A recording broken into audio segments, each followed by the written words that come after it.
মুর্শিদাবাদ জামিয়াত উলামায়ে হিন্দের পক্ষ থেকে বহরমপুরের টেক্সটাইল মোড়ে ওয়াকফ আইনের বিরুদ্ধে মিছিল ও প্রতিবাদ সভা করেন।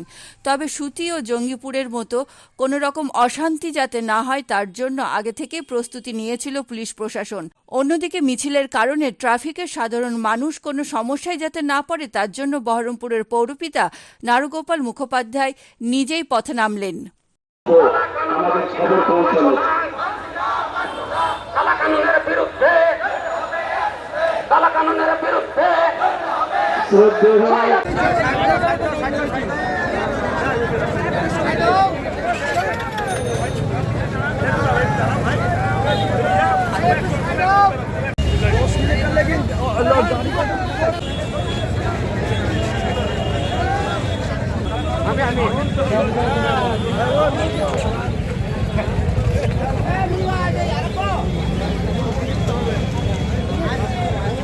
আগে যেখানে গাড়িটা নিয়েছিলেন